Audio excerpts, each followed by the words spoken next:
Hello everybody, let's talk about some simple modulations with 251.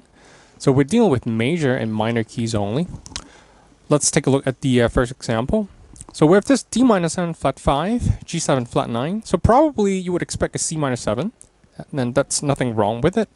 But for example, in some jazz charts, often you would see some simple modulations like this. So instead of going to a C minor 7, you would see the chord go to a C major 7, and that would still work actually. So if I play that real quick for you, D minor 7 flat 5, so D, F, A flat. Okay, going into a G7 flat 9, and then resolve to a major sound. Strangely, to your ear, that sounds quite refreshing, right? If you go to minor, of course, that's the quote-unquote right choice.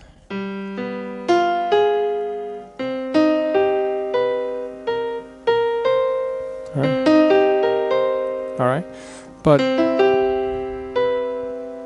if you go to the minor, if you go to the major, that would sound fine. So it is one of the very common situations that you would see. So instead of going to a C minor 7, you can actually resolve that the chord to a major chord. Okay, cool. The second example, basically the reverse. So I would say this one is less common, but nevertheless, let's still take a look. So D minor 7, G7. So you would expect it's C major 7 chord, and sometimes you would see it go to a C minor. So let's take a listen. So D, F, A, C. And going to G7. Okay, sorry, just G7. Going to a C minor 7. Okay. All right, one more time.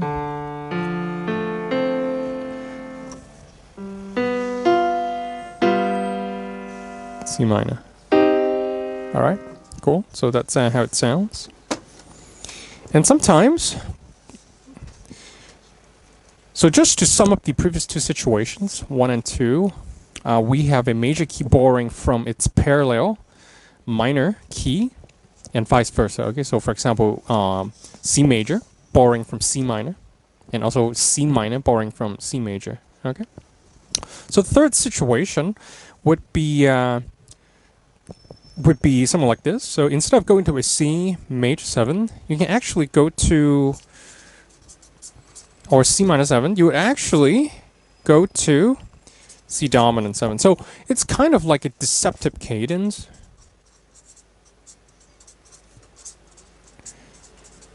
And to be strict about this, this is not really a cadence. We rarely end on a dominant 7 chord unless it's a blues, okay? So it has this driving effect.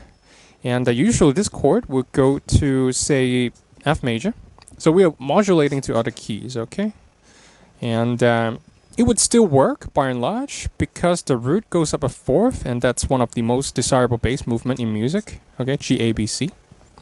And if you look at the chord tones, C7 is really, okay, if you are being approximate about it, and then you have B flat, right?